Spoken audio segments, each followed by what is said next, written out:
Oi, amigos, tudo bem? Vamos lá para mais um estudo, todos juntos, em espírito, com os corações abraçadinhos, como a gente gostaria de estar em carne e osso. Vamos lá? O tema de hoje é bem apropriado ao Dia das Mães. É Maria de Nazaré. Nós sabemos muito pouca coisa de Maria, porém, a psicografia de Chico Xavier, a psicografia de Ivone Pereira nos deram informações que até então nós não tínhamos, compondo um quadro um pouco mais amplo da vida da Mãe de Jesus, né? Que nós vamos estudar hoje. Bom, nas várias tradições cristãs, a Mãe de Jesus é conhecida como Mãe Santíssima, Mãe da Humanidade, Rainha dos Anjos, Nossa Senhora, Senhora da Luz, etc. Várias designações. E o livro usado para a nossa palestra de hoje foi Maria, Mãe de Jesus, autoria de espíritos diversos, pela psicografia de Chico Xavier e Ivone Pereira. Esse livro é uma reunião de textos sobre Maria de Nazaré que estão em diversos outros livros, como Boa Nova, Caminho, Verdade e Vida, Momentos de Ouro, Parnaso de Além Túmulo, Memórias de um Suicida, etc. Ele foi coordenado por Edson Carneiro, que juntou todos esses textos num livro só para nós. Então, começando, o que nós sabemos sobre a família de Maria? Ela era judia, seu futuro marido José também. Ela tinha uma prima querida chamada Isabel, que viria a ser mãe de João Batista. Ela possuía irmãs, nós não sabemos quantas, mas uma delas, que era tia de Jesus, portanto, estava presente no momento da crucificação. Ao que parece, Maria teve outros filhos com José. Eles teriam recebido os nomes de Tiago, José, Simeão e Judas, então seriam 5 filhos ao todo. E eu digo seriam, porque nós não temos certeza se esses rapazes eram filhos de José e Maria, ou se eram fruto de um possível primeiro casamento de José, do qual nós não temos notícia, e mais. Tem uma terceira possibilidade. Alguns estudiosos dizem que eles poderiam ser primos de Jesus, porque a palavra irmãos e primos era designada pelo mesmo vocábulo naquela época. Kardec, no Evangelho segundo o Espiritismo, considera esses moços como irmãos de Jesus na sua análise. Bom, resumo da ópera, isso não faz diferença. Esses são detalhes apenas. Vamos em frente. Para entender um pouco a superioridade de Maria, basta pensar que o seu corpo abrigou o corpinho de Jesus. Para que uma gestação tão especial corresse bem, era preciso haver uma sintonia fluídica, haver harmonia entre mãe e filho. E para uma pessoa ter sintonia fluídica com Jesus, vamos combinar que tinha que ser um espírito muito especial, muito elevado, e ela é. Maria, ao saber, através do anjo Gabriel, que ela seria mãe do Salvador, é sempre bom lembrar que anjo é apenas uma maneira de chamar espíritos já bastante evoluídos, espíritos que foram criados como nós, simples e ignorantes, e que já estão mais na frente na sua evolução, já são iluminados. Então, ao saber através do anjo Gabriel que ela seria mãe do Salvador, Maria aceita a missão, dizendo: Senhor, eis aqui a tua serva, cumpra-se em mim segundo a tua palavra. Quer dizer, o que Deus mandar eu faço. Ela já começa dando uma prova de fé, prova de submissão, prova de coragem. Maria, já grávida de Jesus, ela vai visitar sua prima Isabel, que também estava grávida de João Batista, mas que não sabia da gravidez de Maria. João Batista é um pouquinho mais velho, alguns meses mais velho do que Jesus. E quando a prima entra na sua casa, ela, Isabel, sente o bebê saltar no seu ventre. E então, tomada por uma inspiração superior, Isabel diz para Maria aquela famosa frase: Bendita és tu entre as mulheres, bendito é o fruto do teu ventre. Nós todos sabemos em que circunstâncias Maria deu à luz a Jesus, como registra Lucas, capítulo 2, versículo 7. Ela deu à luz a seu filho primogênito, envolveu-o em alguns panos e deitou-o numa manjedoura, porque não havia lugar para eles na estalagem. Jesus já entra na sua vida material aqui na Terra, na sua imensa missão, dando um super exemplo de humildade, e Maria também. Depois, alertados por um anjo, o casal foge às pressas com seu filho para o Egito, porque Herodes tinha mandado matar todos os meninos abaixo de 2 anos para exterminar o rei dos judeus que havia nascido, né? Que coisa, meu Deus! Lá no Egito, eles ficam até que o anjo aparece em sonho para José, dizendo que eles podiam voltar para Israel, pois aqueles que queriam matar o menino já haviam morrido. Então José, Maria e o pequeno Jesus retornam e, por inspiração divina, José e sua família se fixa na Galileia. Agora,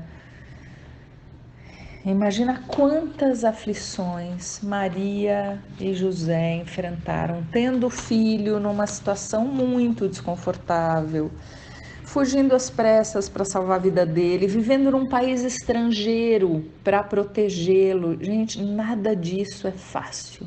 E eles fizeram. Quando Jesus tinha 12 anos, acontece aquele episódio em que os pais que haviam ido para Jerusalém por causa da Páscoa o procuram por 3 dias até encontrá-lo no templo, entre os doutores da lei, ouvindo-os e interrogando-os. E nós lemos em Lucas, capítulo 2, versículo 51, que sua mãe conservava a lembrança de todos esses fatos em seu coração. Então Maria, embora ainda não compreendesse bem a missão de Jesus e o tratasse como era seu dever, né? Como um filho, ela era mãe dele, é lógico, tinha que se preocupar como se preocupava com qualquer outra criança.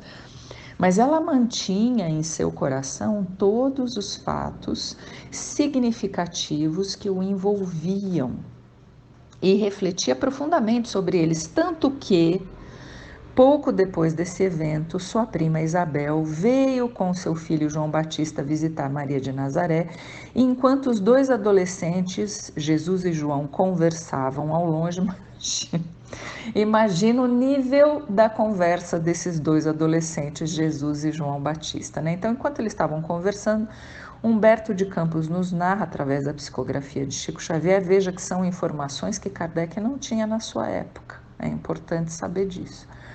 Né? Humberto de Campos nos conta que Maria diz o seguinte para Isabel: essas crianças, a meu ver, trazem para a humanidade a luz divina de um caminho novo. Meu filho também é assim, porque Isabel estava comentando que João Batista era dado a meditações muito profundas para a idade dele, que ele era um adolescente diferente, quer dizer, nem existia essa designação de adolescente, mas vocês entenderam, uma criança, um adolescente diferente, né? E Maria diz, meu filho também, também é diferente. Meu filho também é assim, envolvendo meu coração numa atmosfera de incessantes cuidados. Por vezes vou encontrá-lo a sós junto das águas e de outras em conversações profundas com viajantes que demandam a Samaria ou as aldeias mais distantes nas adjacências do lago. Quase sempre surpreendo-lhe a palavra caridosa que dirige às lavadeiras, aos transeuntes, aos mendigos sofredores. Fala de sua comunhão com Deus com eloquência que nunca encontrei nas observações dos nossos doutores. Olha que interessante isso. Maria reconhece nas palavras do seu filho uma profundidade que ela não via sequer nas conversas, nas pregações dos doutores da lei de Jerusalém. E constantemente ando a cismar em relação ao seu destino. Sua ciência não pode ser deste mundo, vem de Deus, que certamente se manifesta por seus lábios amigos da pureza. Então Maria estava bem atenta ao que estava acontecendo. né? É claro que ela se preocupava e cuidava de Jesus como seu filho, mas ela também percebia que havia ali, ela já sabia, inclusive, que existia uma missão, né? Cuja inteireza ela não compreendia ainda, mas ela estava bem atenta, bem ligada no que estava acontecendo. O tempo passa e quando Jesus já é adulto, nas bodas de Caná, o vinho acaba e Maria fala com o filho para que ele resolvesse aquela situação. Então, ela orienta os serventes da festa, do casamento, dizendo o seguinte: fazei tudo quanto ele vos disser. Emmanuel nos esclarece numa mensagem do Caminho, Verdade e Vida, reproduzida no livro Maria, Mãe de Jesus, que também nós estamos na festa de noivado do Evangelho com a terra. Apesar dos quase 20 séculos decorridos, o júbilo ainda é de noivado, porquanto não se verificou até agora a perfeita união.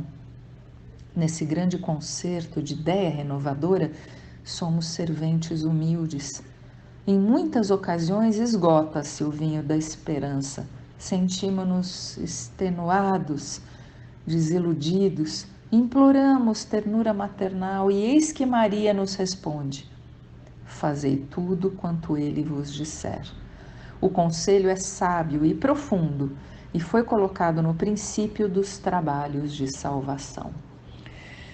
Que reflexão interessantíssima, como todas de Emmanuel, né? Realmente é fantástico ler. De cada trechinho a reflexão que ele faz. Será que nós estamos seguindo o conselho de Maria, fazendo tudo conforme Jesus nos disse? Se a gente tivesse, a gente não estaria mais reencarnado na Terra, ou estaria sim numa Terra já redimida, faríamos parte dessa redenção da Terra, dessa modificação da Terra, né? Mas não tem problema, nós estamos a caminho, estamos olhando para a direção certa, sabemos qual o caminho a seguir e vamos nos esforçando um pouquinho a cada dia para nos aproximar das palavras de Jesus, de tudo que ele nos disse. Nós vamos agora dar um salto e ir para o momento mais dramático da vida de Maria de Nazaré.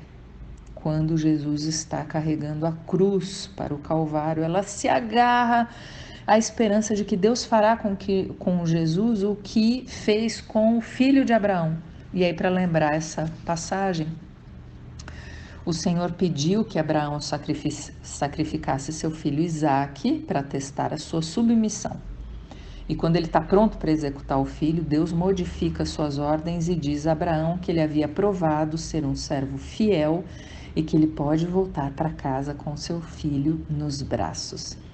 Essa é uma história que parece absurda, parece cruel, mas não é, é simbólica.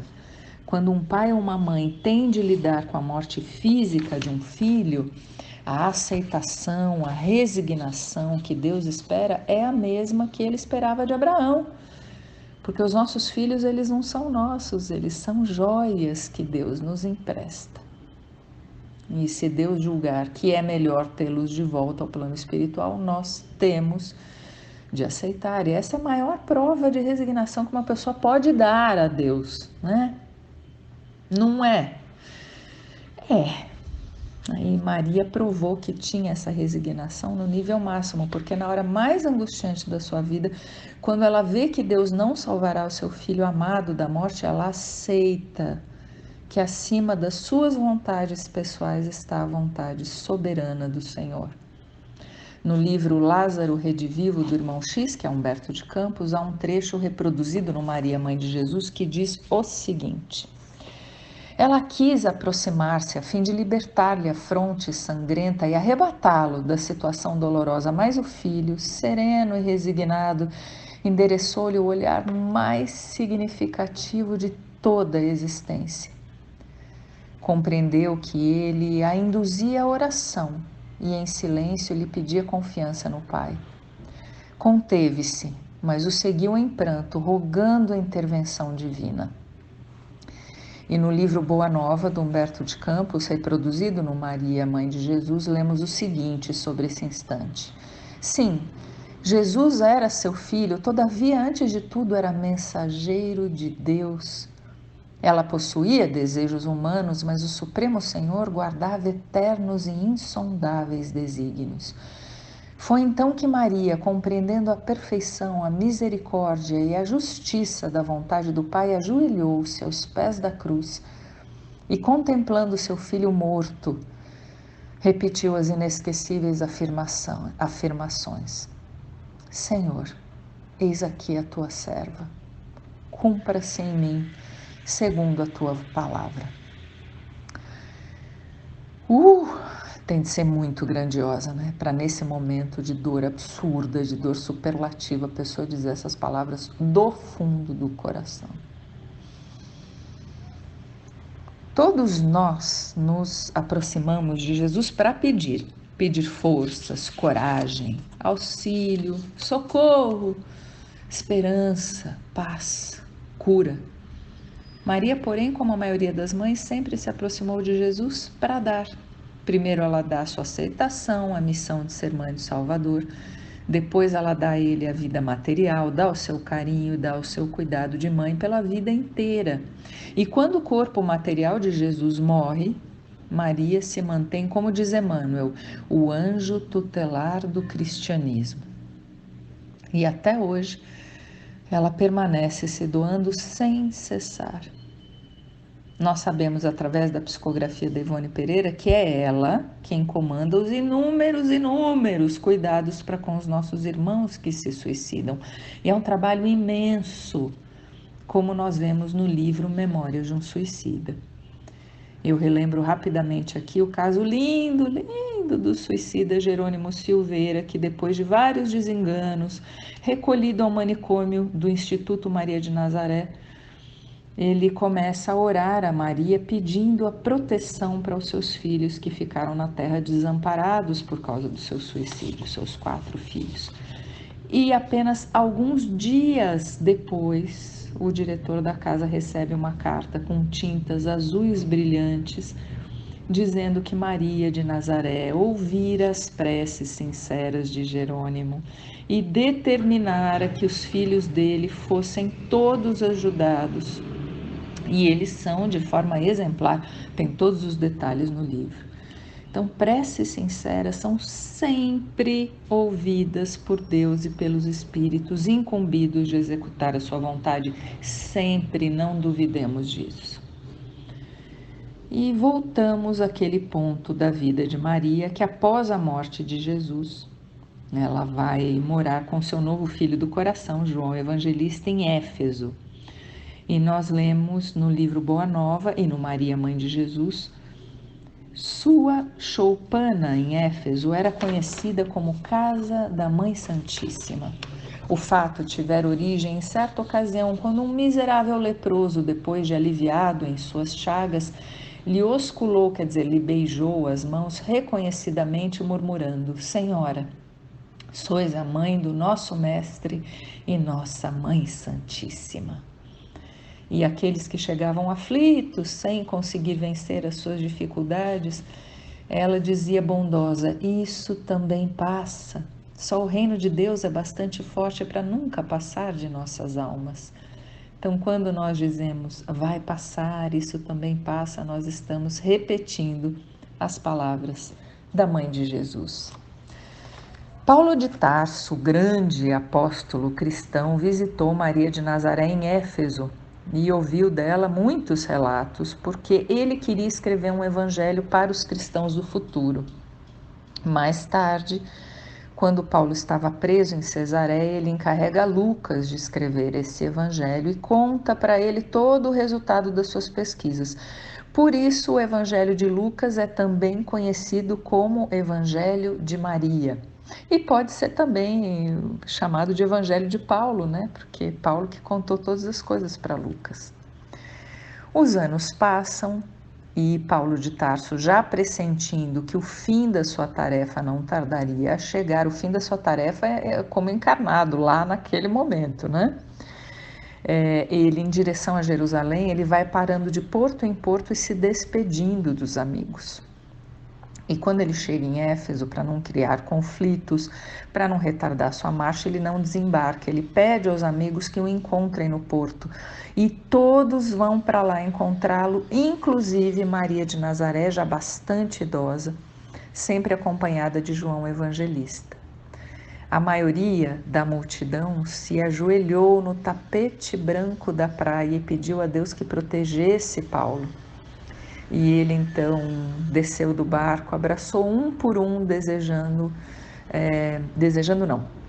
ele abraça um por um e por último ele abraça Maria de Nazaré e dá um beijo na sua mão direita, né? Que cena maravilhosa que deve ter sido, que vibração não deveria estar naquela praia de Éfeso. Algum tempo depois, Maria de Nazaré, na véspera de sua morte, recebe com todo carinho, como sempre, mais um peregrino na sua casinha em Éfeso. Mas não era um peregrino qualquer, era Jesus que se revela para ela e diz: sim, minha mãe, sou eu. Venho buscar-te, pois meu Pai quer que sejas no meu reino a rainha dos anjos. No dia seguinte, ela desencarna.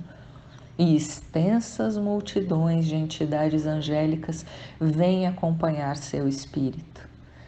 Ela vai visitar os mártires cristãos no circo romano, inspira uma moça a cantar. Então centenas de prisioneiros cantam com ela. E o espírito de Maria, recém-desencarnado, tinha acabado de desencarnar, espalha o presente da alegria naqueles corações. Esse é o presente que ela escolhe deixar. E para terminar, eu vou ler uma poesia muito especial do espírito de Maria Dolores, chamado Retrato de Mãe, que está no livro Momentos de Ouro e também no Maria, Mãe de Jesus. Esse poema é mais uma prova da estatura moral de Maria de Nazaré. Retrato de Mãe. Depois de muito tempo sobre os quadros sombrios do Calvário, Judas, cego no além, errava solitário, errava no sentido de caminhar. Era triste a paisagem, o céu era nevoento. Cansado de remorso e sofrimento, sentara-se a chorar. Nisso, nobre mulher de planos superiores, nimbada de celestes esplendores que ele não conseguia divisar, chega e afaga a cabeça do infeliz. Em seguida, num tom de carinho profundo, quase que em oração, ela diz: meu filho, por que choras? Acaso não sabeis? Replica o interpelado, claramente agressivo. Sou um morto vivo, sou um morto e estou vivo. Matei-me e novamente estou de pé, sem consolo, sem lar, sem amor e sem fé. Não ouvistes falar em Judas, o traidor? Sou eu que aniquilei a vida do Senhor. A princípio julguei poder fazê-lo rei, mas apenas lhe impus sacrifício, martírio, sangue e cruz. E em flagelo e aflição, eis que a minha vida agora se reduz. Afastai-vos de mim, deixai-me padecer neste inferno sem fim. Nada me pergunteis, retirai-vos, Senhora. Nada sabeis da mágoa que me agita, o assunto que lastima é unicamente meu. No entanto, a dama calma respondeu: meu filho, sei que choras, sei que lutas, sei a dor que causa o remorso que escutas. Venho apenas falar-te que Deus é sempre amor em toda parte. E acrescentou serena: a bondade de Deus jamais condena. Venho por mãe a ti, buscando um filho amado. Sofre com paciência a dor e a prova, terás em breve uma existência nova, não te sintas sozinho ou desprezado. Judas interrompeu-a e bradou rude pasmo: mãe, não venhais aqui com mentira e sarcasmo, depois de me enforcar num galho de figueira para acordar na dor, sem mais poder fugir à verdadeira vida, fui procurar consolo e força de viver ao pé da pobre mãe que me forjara o ser. Ela me viu chorando e escutou os meus lamentos, mas teve medo dos meus sofrimentos, expulsou-me a esconjuros, chamando-me monstro. Por sinal, disse que eu era unicamente o espírito do mal e intimidou-me a terrível retrocesso. mandando que apressasse meu regresso para a zona infernal de onde eu vinha. Ah, detesto lembrar a horrível mãe que eu tinha. Não me faleis de mães, não me faleis de amor. Sou apenas um monstro sofredor. Ainda assim, disse a dama docemente, por mais recuses, não me altero. Amo-te, filho meu, amo-te, e quero ver-te de novo à vida, maravilhosamente revestida de paz e luz, de fé e elevação. Virás comigo à terra, perderás pouco a pouco o ânimo violento, terás o coração nas águas de bendito esquecimento, numa existência de esperança. Levar-te-ei comigo a remansoso abrigo, dar-te-ei outra mãe. Pensa e descansa. E Judas, nesse instante, como quem olvidasse, quer dizer, esquecesse a própria dor gigante, ou como quem se desgarra de pesadelo atroz, perguntou: Quem sois vós, que me falais assim, sabendo-me traidor? Sois divina mulher irradiando amor ou anjo celestial de quem presinto a luz? No entanto, ela, a fitá-lo frente a frente, respondeu simplesmente: Meu filho, eu sou a mãe de Jesus. Ali Maria já cuidava dos irmãos suicidas, não é mesmo? Cuidando de um muito especial para o seu coração. Que nós fiquemos com esse exemplo de Maria. A gente está muito longe dela, sim, estamos, tem muito que caminhar ainda, sim, mas nós já sabemos para onde caminhar e isso é muito importante. Um pouquinho de cada vez, firmes, com confiança e alegria. Vamos em frente.